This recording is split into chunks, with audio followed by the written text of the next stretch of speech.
Yes hello everyone. अभी हम लोगों ने डिस्कस किया क्वेश्चन नंबर 4। अब हम लोग इस एक्सरसाइज का फाइनल क्वेश्चन नंबर 5 को डिस्कस करने जा रहे हैं। ठीक है, सुनिएगा। क्वेश्चन बहुत अच्छा क्वेश्चन है। क्वेश्चन नंबर 4 भी बहुत अच्छा था, क्वेश्चन नंबर 5 भी अच्छा है। कह रहे हैं a metallic right circular cone 20 centimetre high. ठीक है, ये देखिए आपका कोन है, उसकी जो हाइट है वो है आपकी गिवन है 20 सेंटीमीटर। तो एच आपका गिवन है कितना, 20 सेंटीमीटर। ठीक है, लिखते जाएंगे। And whose vertical angle is 60 degree. उसका जो वर्टिकल एंगल है वो कितना है, 60 डिग्री। ठीक है, ये वर्टिकल एंगल इज 60 डिग्री। ये जो एंगल है, ये एंगल पूरा कितना है, 60 डिग्री। ठीक है, दिख रहा है आपको, 60 दिख रहा है, बिल्कुल दिख रहा है। Is cut into two parts at the middle of its height by a plane parallel to its base. कितनी अच्छी बात कही, कितनी सुंदर बात कही।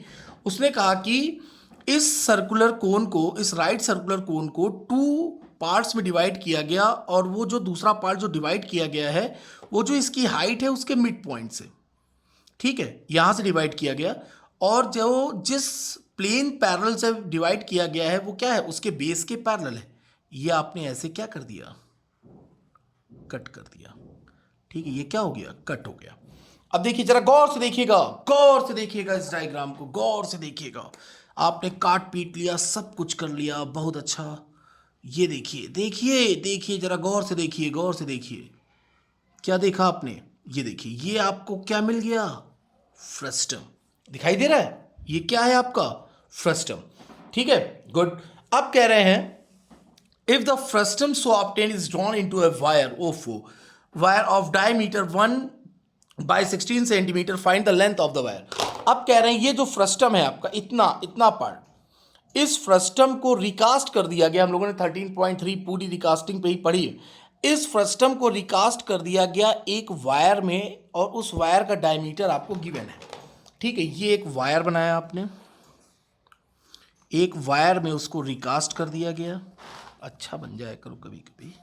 ठीक है, हाँ, एक वायर में आपने उसको रिकास्ट कर दिया, और उसकी जो डाया है, ये डाया डाया डाया 1/16 सेंटीमीटर कह रहा है।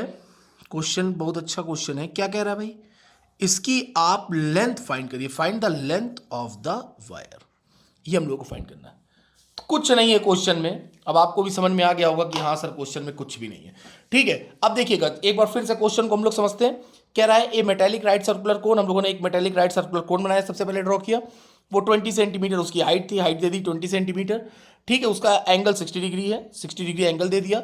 फिर उसको उसकी हाइट के मिड से उसको कट कर लिया गया, बेस के पैरेलल में हम लोगों ने कट कर लिया, बहुत अच्छी बात है। अब उस ये जो फ्रस्टम आया, ये जो आपका फ्रस्टम है, इसको रिकास्ट करके क्या बना दिया गया, वायर बना दिया गया। फिर कह रहे हैं इस वायर की लेंथ फाइंड करिए। तो अगर हम इस फ्रस्टम का वॉल्यूम फाइंड कर लें, जो इसका वॉल्यूम होगा वही इसका वॉल्यूम होगा, बताया ही आपको। ठीक है, जो इसका फ्रस्टम का वॉल्यूम होगा वही वॉल्यूम आपका वायर का होगा। दोनों वॉल्यूम को इक्वल कर देंगे और हम लोग का आंसर फाइंड हो जाएगा। ठीक है, तो देखिए कितना अच्छा क्वेश्चन था। ठीक, आइए सबसे पहले सरल सरल एकदम, A B C D E, एक ये पॉइंट है, एक ये ले लो एफ, और ये ले लो जी। ठीक है, क्योंकि फ्रस्टम है तो फ्रस्टम में रेडियस इंपॉर्टेंट है। ठीक है, तो रेडियस हमारे पास होनी चाहिए। ठीक है, ये आपकी रेडियस आपको पता होनी चाहिए। एक ये रेडियस हो गई और एक आपकी ये रेडियस हो गई, एफ सी। ये एफ है, एफ पॉइंट, एफ। ठीक है, आइए, तो ये आप ले लो, लेट कर लो, ये आपकी R1 है और ये आपकी कितनी है, R2। और बगल में आपको ये दिखाना ही पड़ेगा, R1 is greater than R2। ये अगर आप नहीं लिखेंगे, एग्जामिनर को दिख रहा है कि आपने R1 ये लेट किया, R2 ये लेट किया, लेकिन ये आपको एग्जामिनर को दिखाना पड़ेगा, नहीं फालतू में आपके हाफ मार्क्स वो क्या करेगा, उड़ा देगा। ठीक है, तो सबसे पहले अब हम लोगों को क्या फाइंड करना है, R1 फाइंड करना है और R2 फाइंड करना है। ठीक है, अब ये 60 डिग्री है, अब उसके मिड पॉइंट से इसको कट किया गया है, तो इतना एंगल कितना हो गया, केवल इतना, ये जो ये दिख रहा है ये भी 30 हो गया, और ये जो इतना है ये भी आपका कितना हो गया, 30 हो गया।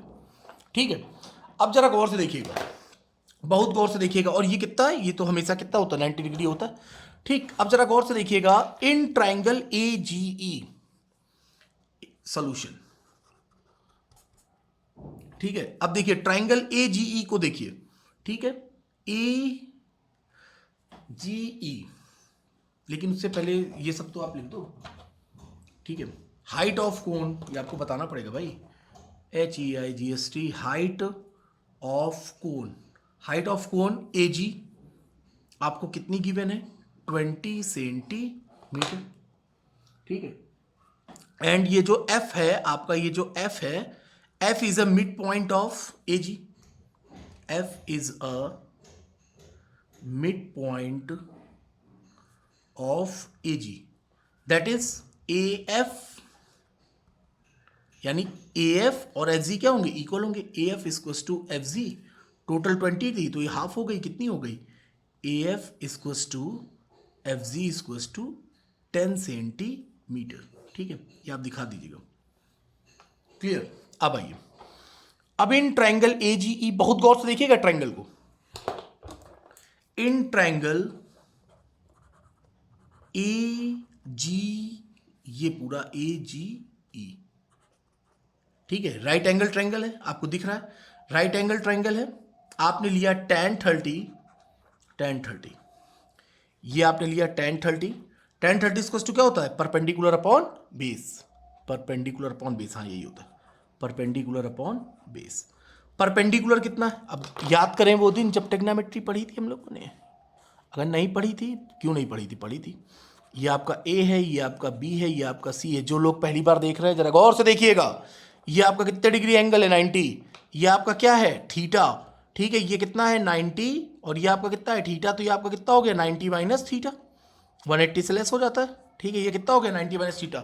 याद रखिएगा वो बच्चे जो पहली बार देख रहे हैं, थीटा के अपोजिट साइड में जो भी साइड होती है वो हमेशा हमेशा हमेशा परपेंडिकुलर होती है, 90 के अपोजिट जो भी साइड होती है वो हमेशा हाइपो होती है।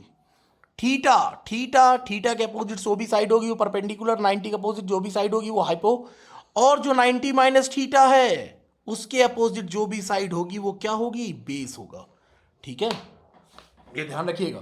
तो देखिए ये है थीटा tan 30, ये है थीटा, थीटा के अपोजिट परपेंडिकुलर, परपेंडिकुलर आपका क्या हो गया R1, अब ये तो हाइपो है तो बेस आपका क्या हो गया AG,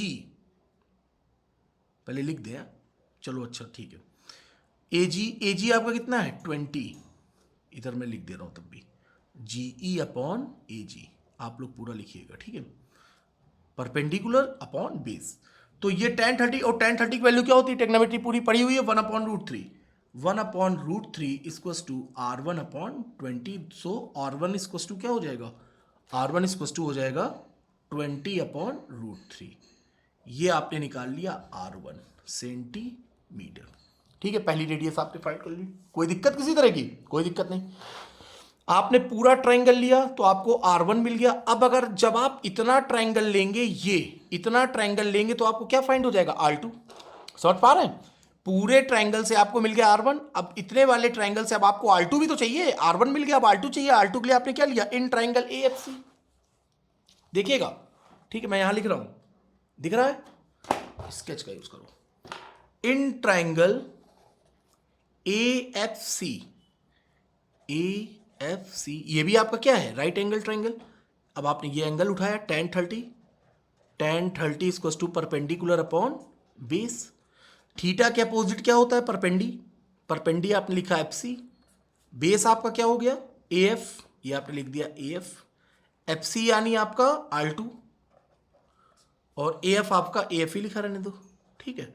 tan 30 की वैल्यू 1/√3, R2 हमें फाइंड करना है, और AF कितना है, AF ये देखो, देखिए AF कितना है आपका, AF कितना है ये देखिए 10 सेंटीमीटर, हाफ है ना, तो AF की जगह आपने क्या लिखा 10, तो R2 आपका यहां से कितना फाइंड हो गया 10/√3 सेंटीमीटर, ये आपने क्या फाइंड कर लिया R2 10/√3 सेंटीमीटर, बहुत ईजी है, बहुत एकदम अच्छे से बस देखते चलिए, ठीक है, ओके क्लियर। अब हम लोगों को क्या फाइंड करना है, वॉल्यूम ऑफ फ्रस्टम, ठीक है, अब क्या फाइंड करने जा रहे हैं हम लोग, वॉल्यूम ऑफ फ्रस्टम, आइए लिखते हैं volume of frustum, volume of frustum formula आपको रटा हुआ है एकदम, आपकी जुबान पर है एकदम, 1/3 πh R1 square plus R2 square plus R1 R2। ठीक है, एकदम आपको रट गया है। आइए भैया वैल्यू वैल्यू पुट करी जाए। हाँ, पाई की वैल्यू देखिए अब की बार क्या कह रहे हैं, 22/7। अब की हम लोग क्या पुट करेंगे, 22/7। लेकिन जब जरूरत होगी तो पुट करेंगे ना, जबरदस्ती क्यों पुट करेंगे, क्योंकि हमें पता है कि यही volume of frustum equals to volume of wire. Wire कैसा है, सिलेंड्रिकल, दोनों के वॉल्यूम क्या है, इक्वल है। तो पाई पाई हम लोग कर देंगे कैंसिल। ठीक है, आइए वैल्यू पुट करें। 1/3, पाई को पाई लिखा रहने दो। हाइट कितनी है, हाँ अब हाइट ऑफ फ्रस्टम है, नहीं पता चले आप 20 लिख दो। फ्रस्टम की हाइट कितनी है, केवल यहां से लेकर यहां तक कितनी है, 10। चाहे तो आप यहां कहीं लिख लीजिएगा, हाइट ऑफ कोन इतनी, तो हाइट ऑफ फ्रस्टम कितना निकल आया, कितना फाइंड हो गया, यहां मैं लिख दे रहा हूं छोटा सा, height of frustum. Height of frustum कितना आ गया आपका, 10 सेंटीमीटर। ठीक है, अब आइए यहां पे आपने लिखा 10 R1 स्क्वायर। R1 रेडियस कितनी है, 20/√3। ये देखिए R1 कितनी आपने फाइंड करी है, 20/√3। तो यहां पर लिखो भाई 20/√3 square plus R2 square. R2 कितना था, 10/√3 लिखा हुआ है ऊपर देखिए, 10/√3 स्क्वायर प्लस R1 R2, दोनों को मल्टीप्लाई 20/√3 इंटू 10/√3। ये हो गया आपका। ठीक है, आइए अब आगे कैलकुलेट करा जाए, कुछ है नहीं कैलकुलेशन में भाई। ठीक है, तो ये आपका हो गया 1/3 पाई इंटू 10, 20 का स्क्वायर 400, √3 का स्क्वायर 3। ठीक है, क्लियर। 10 का स्क्वायर 100, √3 का 3 हो जाएगा, और ये क्या हो गया, 22 × 200 अपॉन √3 3। ठीक है, अब देखिए सबका बेस सेम है तो जुड़ गया, 4 1 5 5 2 7।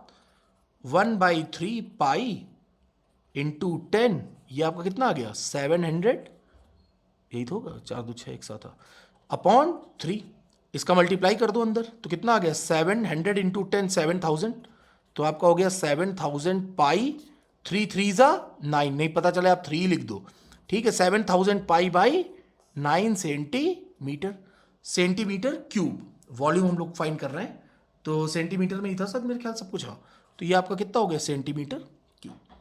ठीक है, अब देखिए, अब ये है वायर। अब इस वायर के बारे में हम लोगों को लिखना पड़ेगा, डायमीटर ऑफ वायर। ठीक है, अगला sketch, diameter, diameter of wire.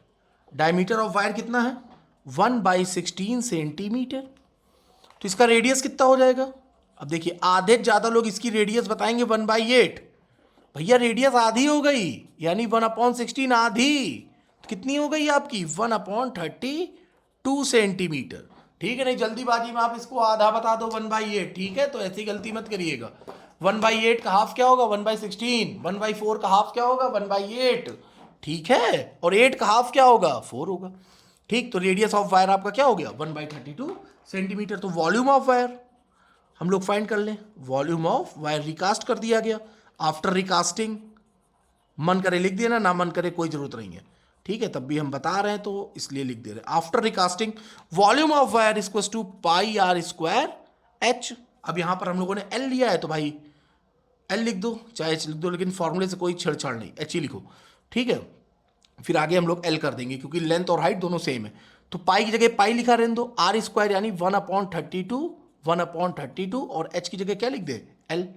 ठीक है, आइए मल्टीप्लाई करें तो 32 का स्क्वायर कितना होता है, समझ गए ना, ये देखिए। ठीक है, तो 32 का स्क्वायर आपका हो गया 1024, 1024। तो ये वॉल्यूम आपका हो गया, एक सेकंड, पाई अपॉन या पाई एल अपॉन 1024 सेंटीमीटर क्यूब। ठीक है, अब जैसा कि हम लोग को पता है कि volume of frustum equals to volume of wire. Okay, तो ये हुआ आपका volume of frustum equals to volume of wire. तो वॉल्यूम ऑफ फ्रस्टम हम लोगों ने क्या फाइंड किया था, 7000 pi upon 9, 7000 pi upon 9 equals to pi L upon 1024। ठीक है, अच्छा लग रहा है। अब देखिए पाई से पाई दिया उड़ गया, 4 2 6 7, 9 का कहीं भी डिवाइड जाना वाना है नहीं भैया, देखो है ठीक। तो इधर क्रॉस मल्टीप्लाई कर लो, 9L इक्वल्स टू 1024 इंटू 7000। इसको हम लोग मल्टीप्लाई कर सकते हैं, थोड़ा इजी, ठीक है। आओ भाई मल्टीप्लाई करें, 7 4 जा 28, 7 दूना 14, 14 1 15 और 16, सर 7 चौक 28, 2 कैरी, 7 दूना 14 2 16, 7 1 जा 7, क्या बात है। और 1 2 3 0 उतारी तू, अपॉन अभी ना लगाओ, ये लिखा 9L, तो L इक्वल्स टू क्या हो जाएगा 7168 1 2 3 अपॉन 9। अब 9 का डिवाइड तो देना ही पड़ेगा, ठीक है। और भाई दें, 9 8 जा 72, नो 9 7 जा 63, 9 9 जा 81 हो गया, 5 और 6 ये हुआ 9 6 जा 54। भाई डिवाइड आप लोग करो, ठीक है, तब भी हम कर दे रहे हैं। ये हो गया 64, 9 4 जा 36, एक बार और जाएगा, नहीं एक बार और जाएगा, 9 4 जा 36.4 सेंटीमीटर, ठीक है। ये आ गया आपका आंसर 796444.4 सेंटीमीटर। लेकिन आपका एनसीईआरटी में जो आंसर गिवन है वो काहे में गिवन है, मीटर में। तो अब 1 सेंटीमीटर में 100 सेंटीमीटर होते हैं, क्या बोल रहे यार, 1 मीटर में 100 सेंटीमीटर होते हैं, सब लोग जानते हैं, ठीक है। और भाई 100 से डिवाइड कर दो, 100 से जब डिवाइड करोगे 2 और खसक के आ जाएगा, तो आपका ये हो जाएगा 7964। अरे भाई 100 से डिवाइड करोगे, ये पॉइंट यहाँ पर है, 2 पॉइंट और खिसक जाएंगे, तो ये आपका हो जाएगा 7964.44 मीटर। ये आपकी क्या हो गई, लेंथ। तो लेंथ ऑफ वायर आप लोगों ने कितना फाइंड कर लिया, तो लेंथ ऑफ वायर जो हम लोगों ने फाइंड किया 7964.44 मीटर, ठीक है, क्लियर। तो इस तरह से आपका ये चैप्टर क्या हुआ, समाप्त हुआ, ठीक है। तो एक बार फिर से हम लोग फ्रस्टम को देखते हैं, last 2 minutes is very most important, जरा गौर से देखिएगा। आपने फ्रस्टम को कैसे कैसे फाइंड किया, कई से फाइंड किया, ठीक है। ये रहा आपका कोन, ठीक है। कोन के पैरेलल में हम लोगों ने इसको कट किया, तो आपको देखिए ये फ्रस्टम मिला, वेरी गुड, यस सर मिल गया। जब यहां से कट किया तो ये मिला, और ये थोड़ा नीचे हो गया, ये एक आपको मिला फ्रस्टम। तो आपने राइट सर्कुलर कोन से आपने फ्रस्टम को ऑब्टेन किया। फिर मैंने सबसे क्वेश्चन पूछा था कि क्या फ्रस्टम को हम लोग किसी और भी तरीके से फाइंड कर सकते हैं। 2 या 3 बच्चों ने केवल रिप्लाई किया, ठीक है। ये आपने बनाया एक सफायर स्फीयर, ठीक है। ये एक आपने स्फीयर बनाया, इसको भी आपने पैरेलल लाइन से क्या कर दिया, कट कर दिया, ठीक है। अब देखिए ये ठकाक ठकाक ठकाक ठकाक ठकाक, और ये क्या है, टुक टुक टुक टुक टुक टुक। जरा गौर से देखिएगा, दिख रहा है, वेरी गुड, देखते रहो भैया, देखते रहो। अब इसको मिलाया टक टक टक टक टक टक, इसको मिलाया टक टक टक टक टक टक। ओ माय गॉड, अभी तक हम लोगों ने पढ़ा था केवल कौन से ही हम लोग केवल फ्रस्टम को प्राप्त करते हैं। अब आपने क्या देखा, स्फीयर से भी आप फ्रस्टम को प्राप्त कर सकते हैं, ठीक है। From cone we can get frustum and from sphere also we can get frustum, clear है। लेकिन क्या है, देखिए उसी के पैरेलल लाइन में हम लोगों ने उसको कट कर लिया, उसी के सेम पैरेलल लाइंस के बीच में, तो आपको ये फ्रस्टम मिल गया, ठीक है। तो जितने भी बच्चों से मैंने पूछा था, मैक्सिमम बच्चों ने इसका आंसर गलत दिया था, ठीक है। केवल 2 या 3 बच्चों ने इसका केवल रिप्लाई किया था पॉजिटिव, बाकी सब लोग के आंसर आपके क्या थे, इनकरेक्ट थे, ठीक है। तो इसी के साथ आपकी ये chapter surface areas and volume आज से क्या होता है, समाप्त होता है। अब हम लोग नेक्स्ट चैप्टर क्या उठाते हैं, देखते हैं, ठीक है। तो फिर मिलते हैं हम लोग नेक्स्ट क्लास में। आप लोग इसको बहुत अच्छे से प्रिपेयर करिएगा, पूरा अच्छे से नोट्स बनाइएगा, और देखिए मेरे भी अपने नोट्स तैयार होते जा रहे हैं, ठीक है। ये एक बहुत अच्छी चीज है कि मेरे भी अपने नोट्स क्या होते जा रहे हैं, प्रिपेयर होते जा रहे हैं, तैयार होते जा रहे हैं, मुझे भी बहुत अच्छा लग रहा है। Okay, good bye, take care, सब लोग अपना ध्यान रखिए। फिर मिलते हैं हम लोग एक नए चैप्टर के साथ। Thank you so much.